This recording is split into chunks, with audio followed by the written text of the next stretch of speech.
vida antes de la muerte? Una conferencia de Monseñor José Ignacio Munilla. Fue impartida a modo de charla vía Zoom, dirigiéndose a los universitarios de Querétaro, en México.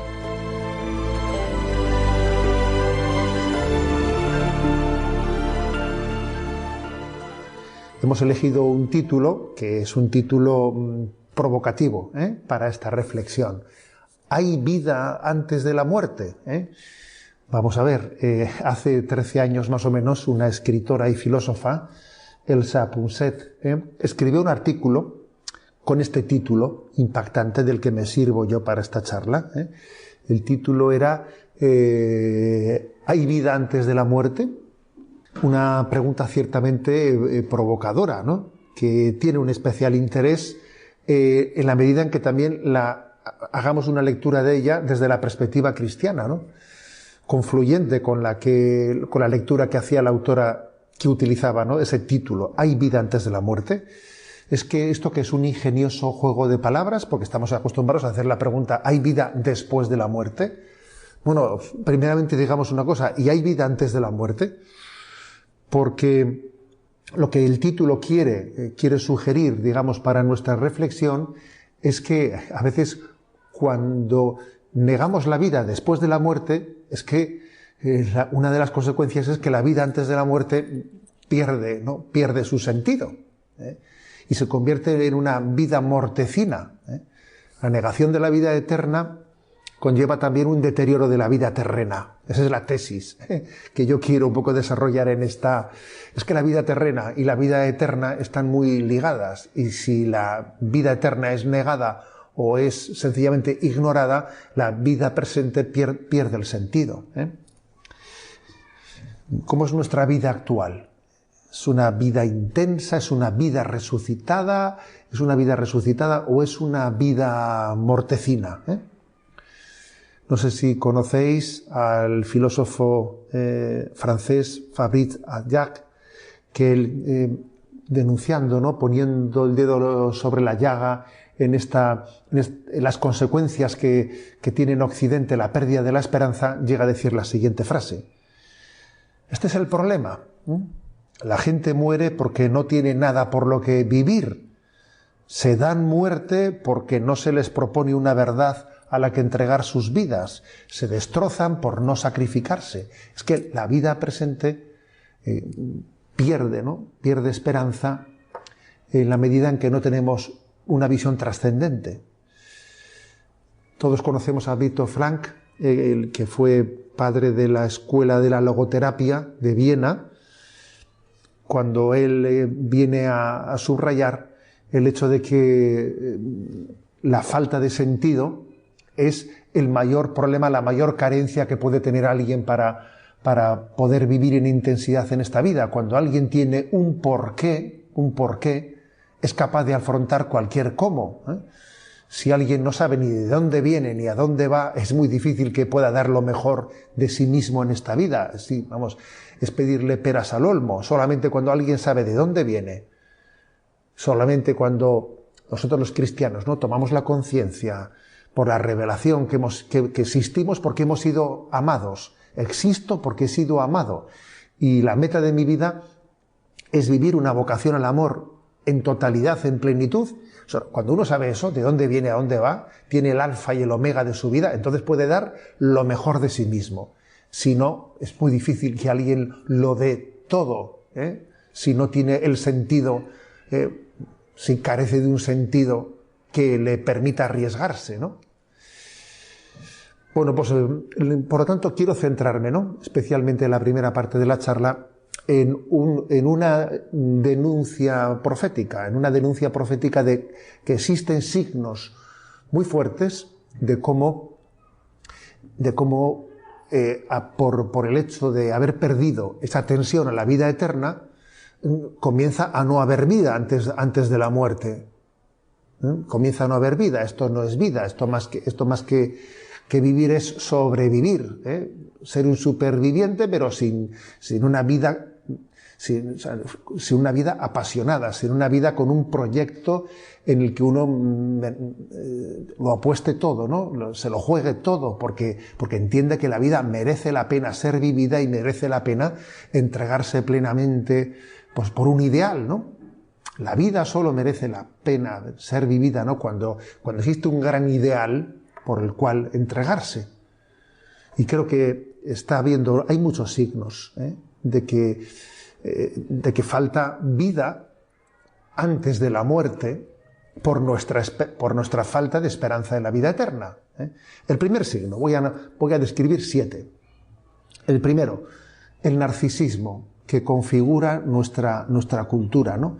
La incapacidad de salir de nuestra burbuja, el yo, mi, me, conmigo, el estar atrapados por nuestro yo. El narcisismo es la incapacidad de amar a un tú distinto de ti mismo. Y el narcisismo hace sufrir mucho a quien lo padece, y nuestra cultura es muy narcisista y estamos muy encerrados en nuestra pequeña burbuja. Las tecnologías también son un gran riesgo. Las tecnologías en este momento nos están ofreciendo muchas jaulas, repito, jaulas, pequeñas jaulas en las que quedar aprisionados, atrapados en esa burbuja narcisista, ¿no? Entonces creo que sufrimos mucho por esa autocontemplación narcisista. No olvidéis que Narciso, según ese mito, se ahogó en su propia imagen. Se ahogó en el agua queriendo entregarse a esa propia imagen de él mismo, ¿no? Es que hemos sido creados para donar nuestra vida, no para autocontemplarnos. Yo soy yo, pero no soy mío. Soy para los demás, soy de Dios. Entonces, en la medida en que uno da su vida, ¿no? En la medida en que entiende lo que dice el Evangelio, el que busca su vida la perderá, pero el que la pierda por mí la encontrará. Es que nuestra vida es para darla, es para entregarla. Yo soy yo, pero no soy mío. Soy de Dios y soy para los demás. El Evangelio es antinarcisista. Es antinarcisista. Y en el Evangelio encontramos todos los elementos necesarios para sanar la herida narcisista. Otro signo, además del narcisismo, y muy ligado a él, que es el refugio de nuestra debilidad narcisista en las adicciones. Sí, las adicciones que existen, ¿no? a sustancias, a la propia tecnología, a la pornografía, por ejemplo, ¿no? Que están haciendo tanto daño en el alma, son una especie de refugio de nuestra debilidad. Bueno, ya que no conseguimos, ¿no? Vivir la vida en plenitud, pues entonces lo que hacemos es intentar buscar compensaciones, sucedáneos de felicidad, ¿no? Ya sé que el mero placer no me da la felicidad, pero por lo menos igual me compensa de no serlo. Ya sé que el dinero no me da la felicidad, ya sé que las drogas no me dan la felicidad, pero por lo menos me compensan de no serlo, de no ser feliz. Y entonces el hombre comienza a caer, ¿no? Inexorablemente en un cúmulo de adicciones en las que está plenamente atrapado, que por otra parte no le satisfacen, porque nunca se tiene suficiente de lo que en realidad no se busca, porque uno busca otra cosa, y entonces no le satisface, pero le compensa, le intenta compensarle, ¿no? De su vacío interior. Y todas estas adicciones, que son refugio de la debilidad de nuestro narcisismo, pues nos hacen esclavos, ¿no? Perfectamente manipulables. Nunca el hombre reivindicó tanto como hoy en día la libertad, ¿no? Y nunca fue tan esclavo. Nunca tuvimos tantas adicciones. Y además vamos a decir que la dictadura de nuestro mundo, las nuevas dictaduras, mucho más sutiles que las dictaduras de otros tiempos, consiguen que los esclavos sientan placer en ser esclavos. Y claro, esa sí que es una dictadura consolidada. Si un dictador consigue tener esclavos que sienten placer en ser esclavos, bueno, imaginémonos lo que supone, ¿no? Pues el pan y circo de los romanos, pues todavía ha alcanzado en nuestro tiempo pues unas cotas muy superiores. Creo que es un drama, el drama de las adicciones, muy ligado al narcisismo. Doy un paso más, o sea, en esta descripción de signos de falta de vida, de falta de vida. Hay vida en la tierra, hay vida en la tierra. Otro signo de falta de vida es el pensamiento único. Hace escasas horas, ¿no? Pues he enviado, suelo mandar diariamente un mensaje a redes sociales, ¿no? Pues el mensaje que he enviado precisamente hacía referencia a este pensamiento único, ¿no? Y comparto en ese mensaje el siguiente texto, que os lo leo, ¿no? Dos posibles actitudes ante el misterio de la vida. La de quien es consciente, ¿no?, de su pequeñez y se abre a la revelación de Dios. Y la de quien, sintiéndose autosuficiente, desprecia toda tutela, dice, a mí nadie me va a descubrir, ¿no? Nadie me va a ayudar a descubrir el sentido de la vida, yo soy autosuficiente, para finalmente terminar por asumir el dogma, entre comillas, de lo políticamente correcto. Entonces, fijaros, ¿no?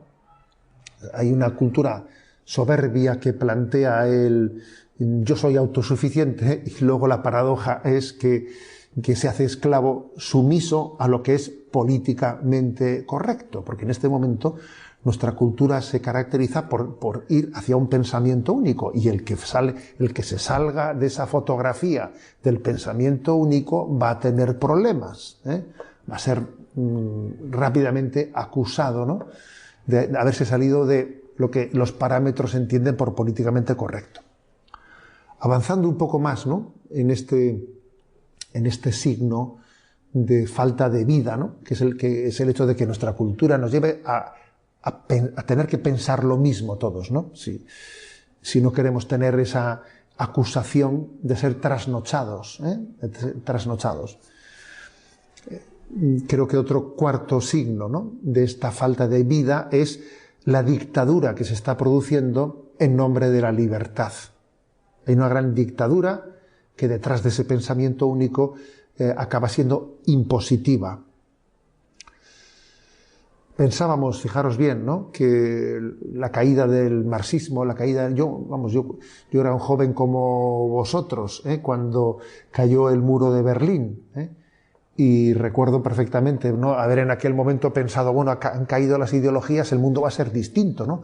A partir de ahora, ¿no?, quizás sea un mundo sin ideologías. Y lo cierto es que es verdad que ese concepto de marxismo, tal y como se entendía en aquel momento, cayó en aquel momento, y fijaros cómo ahora mismo pues países como China son países absolutamente capitalistas, han asumido el capitalismo, pero sin embargo el mundo en ese pensamiento único ha pasado a tener, ¿no?, una especie de metástasis de las ideologías, confluyendo, ¿no?, lo que antes era el marxismo y lo que antes era el capitalismo en una nueva ideología, una nueva ideología que llamamos ideología de género, ¿no?, impuesta de manera implacable programáticamente.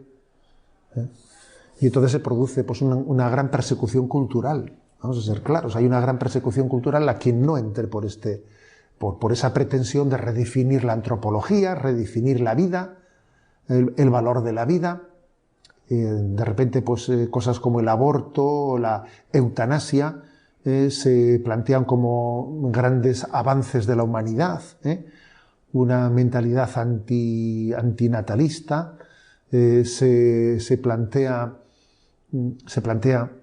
la redefinición de que ser hombre, de que ser mujer, no se acepta, ¿no?, una normatividad de la naturaleza, se pretende que la voluntad y el sentimiento estén por encima de la razón,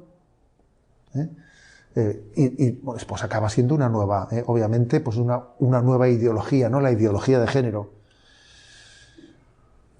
que se traduce en una persecución cultural, como he dicho. San Agustín, fijaros bien, ¿no? Hace 1500 años, dijo él la siguiente frase, decía él: de dos maneras ataca el mundo a los seguidores de Cristo. Los halaga para seducirlos o los atemoriza para doblegarlos. Y en esas estamos. En este momento, este espíritu del pensamiento único impositivo nos intenta seducirnos, nos intenta halagarnos para seducirnos, y cuando no lo consigue nos persigue. Primero intenta mundanizarnos, que es lo peor que nos puede ocurrir, que nos mundanicemos, y si no consigue mundanizarnos, entonces nos considera enemigos. Creo que también es un signo, porque claro, esto está generando una falta de pluralismo. Cuando yo era joven como vosotros, me acuerdo que estaba de moda decir la siguiente expresión, ¿no?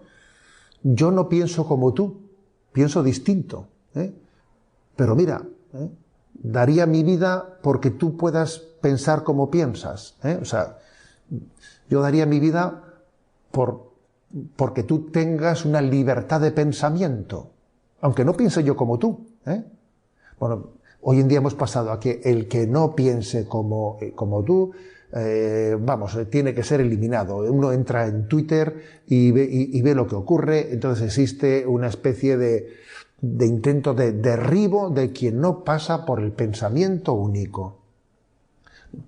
En nombre de la libertad se impone una dictadura.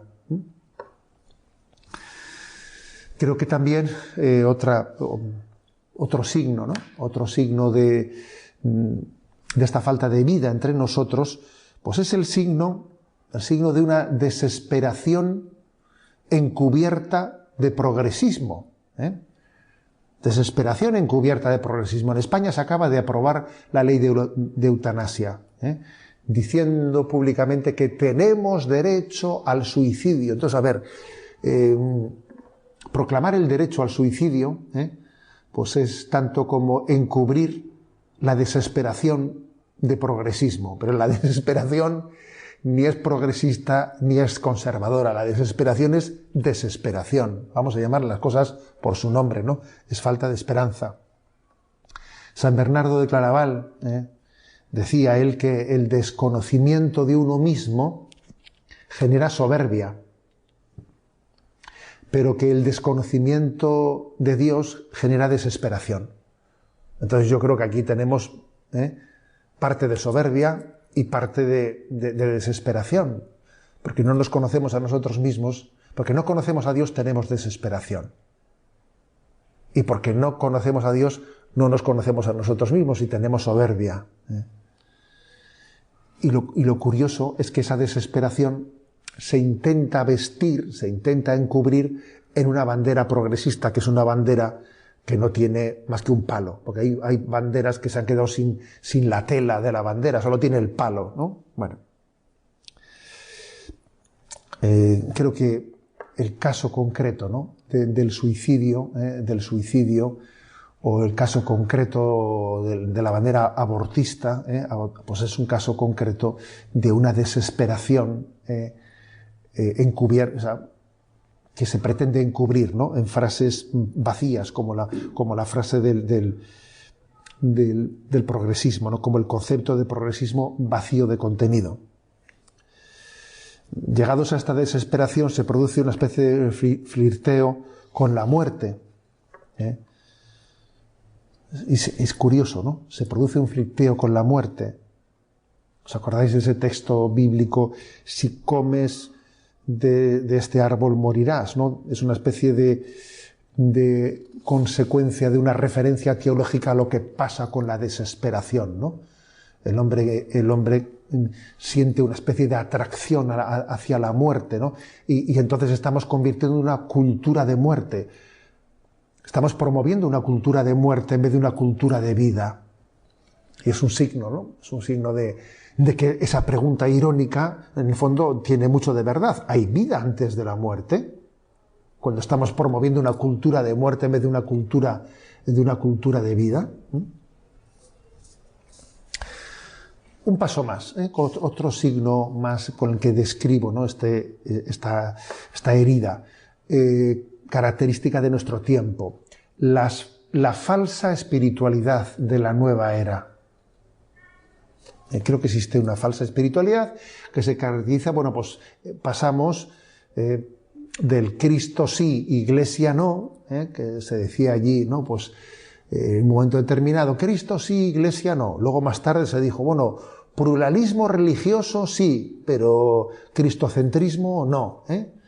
Y ahora, quizás no, en este momento, a lo que se ha llegado es espiritualidad sí, religión no.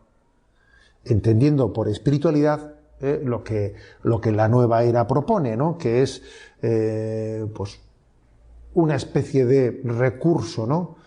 Al cultivo del interiorismo o de la interioridad del hombre, pues para buscar una paz, para buscar una relajación, para buscar una relajación interior mental, ¿no?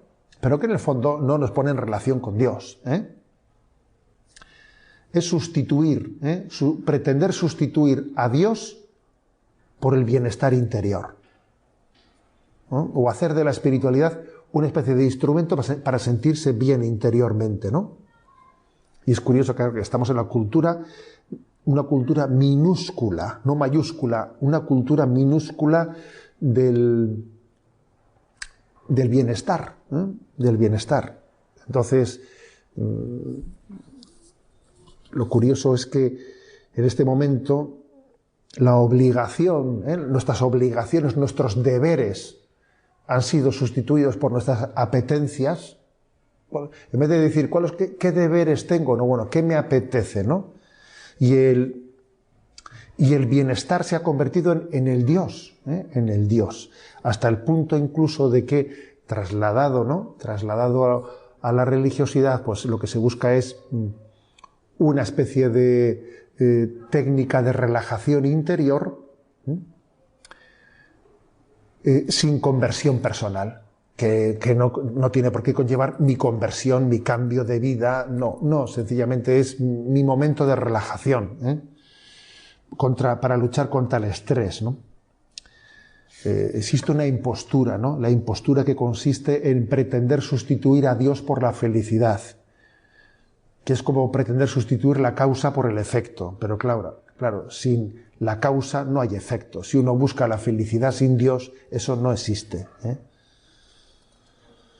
Dios no nos puede dar la felicidad separados de Él, de Dios, porque no hay esa felicidad, ¿no? Y además, es muy importante entender que la felicidad no se puede buscar en sí misma. Si uno busca ser feliz y la búsqueda de la felicidad se convierte en el fin de su vida, la paradoja es que no encuentra la felicidad, que se le escapa. Es como cuando uno va a por agua y va pretendiendo sujetarla en sus manos, se le escapa entre los dedos. Si uno va buscando la felicidad se le escapa. La felicidad no puede ser buscada como un fin, sino es una consecuencia de haberse entregado a un ideal que merece la pena. Lo cual es muy distinto, claro, obviamente, es muy distinto, ¿no? Entonces, quizás es propio, ¿no?, de esta pretensión de sustituir religión por espiritualidad de nueva era, buscar un bienestar interior, que obviamente se nos escapa, ¿no?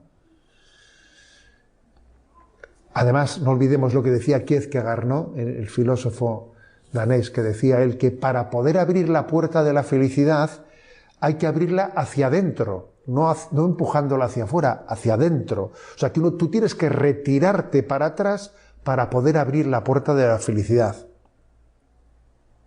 Tú tienes que dar un paso atrás, tú tienes que cambiar tu vida, tú tienes que convertirte. La puerta de la felicidad se abre hacia adentro y supone que tú te muevas, El secreto de la felicidad no consiste en hacer lo que se quiere, en hacer siempre lo que se quiere. El secreto de la felicidad consiste en querer lo que se hace, en entregarse decididamente a lo que Dios ha puesto en el camino de nuestra vida, ¿no? Bueno, Por lo tanto, no creo que otro indicio de esa falta de vida antes de la muerte es esta, es la de haber sustituido la religión pues por espiritualidad nueva era, con muchas versiones. Y me atrevo a señalar un último punto, un último indicio, ¿no? ¿Y sabéis cuál es? Y ahora hablo yo un poco de una autocrítica un poco en el seno de la Iglesia. El hecho de que no estemos predicando suficientemente, de que tengamos un silencio bastante generalizado. Hombre, la Iglesia Católica es muy amplia, y obviamente no se puede generalizar, ¿no? Pero creo que tenemos que reconocer que existe entre nosotros una insuficiente predicación de la fe en el más allá.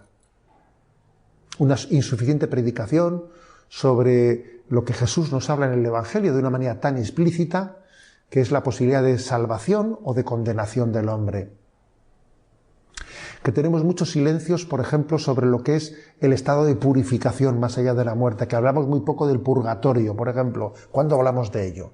¿Cuándo hablamos de la importancia, de la necesidad de que nuestra alma se purifique para llegar a ver a Dios, ¿no? Hay grandes silencios, y eso también hace mucho daño. Porque si no, como he dicho al principio, si no se predica con fuerza, con contundencia, con claridad, de una manera diáfana, no se predica nuestra meta de a dónde vamos, pues entonces nos falta luz para vivir el presente. Creo que estamos llamados, ¿no?, a intensificar nuestra predicación, nuestra predicación sobre lo que llamamos la fe escatológica, de la escatología, porque la escatología no solo habla del más allá, sino es una escatología que transforma el momento presente, ¿no? De hecho, fijaros, la esperanza cristiana consiste en vivir el momento presente en intensidad de amor desde el futuro que se nos ha dado. Desde esa promesa de salvación y de vida eterna, desde ella vivo el momento presente. Por eso es tan importante, ¿no?, esa predicación evangélica. Bueno, pues esta es la gran pregunta. ¿Hay vida antes de la muerte? Es que es Jesucristo el que nos ha venido a traer a revelar a Dios. Jesucristo vino a revelar a Dios, a hacer a Dios presente en esta vida. Dios está presente en esta vida. Camina junto a nosotros como los discípulos de Emaús, ¿no? Entonces, no va a haber vida antes de la muerte, si está el autor de la vida aquí. No tenemos que esperar, ¿no?, al más allá para encontrarnos con el autor de la vida. Como los discípulos de Emaús estamos llamados a reconocerle, caminando junto a nosotros, abriéndonos los ojos al partir el pan. Igual que he hablado de indicios de falta de vida antes de la muerte, voy a hablar también de indicios, brevemente, voy a dar 4 indicios de una vida resucitada. Sí, porque existe también, igual que existe una vida mortecina, existen signos de vida resucitada. Y sin pretensión de ser exhaustivo, por ejemplo, yo creo que un signo de que uno vive ya esa vida eterna aquí, la está viviendo aquí, es la paz y la alegría. La paz y la alegría. Pero vivida de una manera continua, me refiero, pues no me refiero, ¿no? No me refiero a una falsa alegría del viernes por la tarde, porque comienza el fin de semana. No, me refiero a una paz y alegría vivida el domingo por la noche, cuando sé que el lunes comienza mi trabajo o mi estudio, y vivo en paz y alegría, pues porque vivo en la presencia de Dios. Y vivir en la presencia de Dios, pues para mí eso colma de sentido todas las cosas que hago. Y en mi vida no hay cosas con sentido, no, todo tiene sentido cuando uno vive en la presencia de Dios. Creo que esa paz y alegría mantenida durante nuestra vida en distintas situaciones, avatares, momentos, es un signo de una vida resucitada. Segundo signo de una vida resucitada, pues es el mantener un equilibrio entre el idealismo de quien apuesta por hacer un mundo más justo, ser idealista y al mismo tiempo ser paciente. La integración de esas dos cosas me parece que es un signo de que el Espíritu Santo está en nosotros, ¿no? En las obras de misericordia, si recordáis, ¿no? Algunas de ellas parecen contradictorias, porque una obra de misericordia dice sufrir con paciencia los defectos del prójimo. Y otra dice corregir al que yerra. Bueno, entonces, ¿en qué quedamos? ¿Hay que sufrir con paciencia los defectos del prójimo o hay que corregirle? Es que las dos cosas hay que integrarlas, ¿no? Y bueno, pues entonces creo que un signo de que la vida de Cristo está en nosotros es que nosotros, como Jesús, tengamos esperanza en que el mundo se santifique y al mismo tiempo tengamos la paciencia de decir no cortes esa viña, déjala un año más, a ver si no cortes la higuera, a ver si para el año próximo da fruto, ¿no? Y Jesús tiene un corazón ardiente que puede parecer impaciente, pero luego está lleno de paciencia y de misericordia. Ese es un signo de vida resucitada. Un tercer signo de vida resucitada, ¿sabéis cuál es? ¿Cuál subrayaría yo? El de la perseverancia. El de decir, Señor, concédeme la gracia de vivir un sí sostenido en nuestra vida, un sí sostenido, un sí sostenido. Alguno decía, un compañero mío que tenía un poco de sentido del humor, decía, un sí sostenido, eso sí que tiene bemoles, decía, bueno, pues es que el sí sostenido, pues es una gracia de Dios, el poder ser perseverantes hasta el final, ¿no? Entender que nuestra vida es una vida bueno, la vida es breve, la vida es muy corta, pero al mismo tiempo es lo suficientemente larga para que en ella haya tentaciones de romper nuestra carrera en la perseverancia, ¿no? Entonces creo que tenemos que cultivar la devoción. A mí me decían cuando era seminarista, tenéis que cultivar la devoción al santo clavo, nos decían, al santo clavo. ¿Qué quería decir lo del santo clavo? Pues clavarse, ¿no? Saberse abrazar a la cruz y permanecer fieles en ella. Que decía Chesterton, la libertad en la que yo creo es la libertad de obligarse a uno mismo. O sea, yo me obligo a mí mismo a ser perseverante. Esa es la libertad en la que yo creo, decía él. Y por último, el último signo, digamos, de vida resucitada, vencer los miedos. Vencer los miedos, diciendo, bueno, pues vivimos en la confianza de que, bueno, pues muchas cosas no nos salen bien, muchas cosas, o sea, casi las cosas no suelen salir según las tenemos pensadas casi nunca, pero tenemos una confianza que la resurrección es cierta y a veces vamos, ¿no?, de derrota en derrota hacia la victoria definitiva, Y bueno, pues eso nos permite vencer nuestros miedos, sabiendo que la última palabra la tiene Dios. La última palabra es resurrección, no es muerte. Luego, incluso sabemos encajar supuestos reveses, supuestos fracasos, los encajamos, porque en el fondo es Dios el que al final hace la historia. Él escribe la historia y es capaz de conducir los hilos de la historia hacia una meta de la plena manifestación del reino de Dios, ¿no? Por encima de nuestros planes, que así es Dios, ¿no? Que es capaz de reconducir los hilos de la historia hacia la plena realización, ¿no?, del reino de Dios. Bueno, termino como he comenzado, y si queréis tenemos pues un diálogo. ¿Hay vida antes de la muerte? Bueno, pues existe esa vida, porque Cristo vive en nosotros. Y Él nos ha prometido una vida feliz, una vida intensa. Y cuando digo feliz, la palabra feliz no quiere decir sin cruz, no.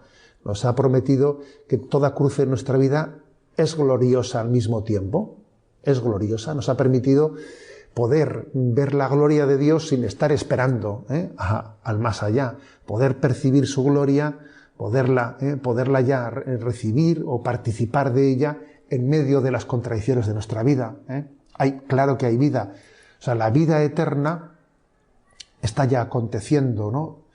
No sé si habéis leído el libro del cardenal Bantuán, 5 panes y 2 peces, ¿no? Un libro precioso, ¿no? En el que él cuenta que cuando llegó a aquellas prisiones terribles, ¿no? En Vietnam, unas prisiones en las que muchísimos presos, ¿no? Pues se desesperaban, etcétera, y no hacían sino contar los días para intentar ver cuándo podían salir de aquellos lugares de terror, ¿no?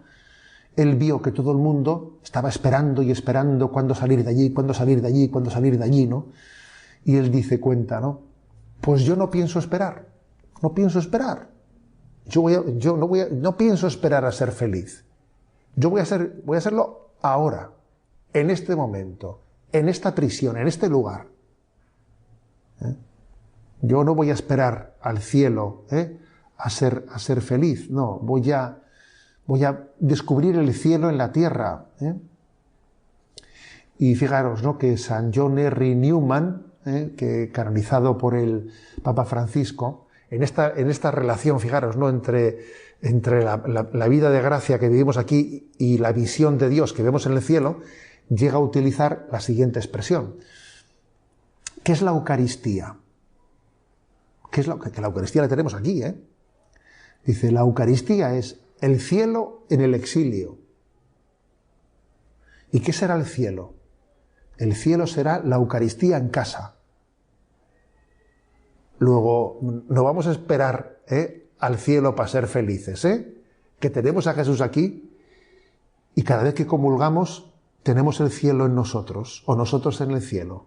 No vamos a esperar a la vida eterna para comenzar ese don. Sí, entonces será en plenitud. Entonces le veremos tal cual es, evidentemente, ¿no? Pero esa conexión entre la vida antes de la muerte y la vida eterna después de la muerte es una conexión, hay una hilazón y conexión plena y total entre ambas dos, ¿no? Bueno, dejo aquí esta reflexión.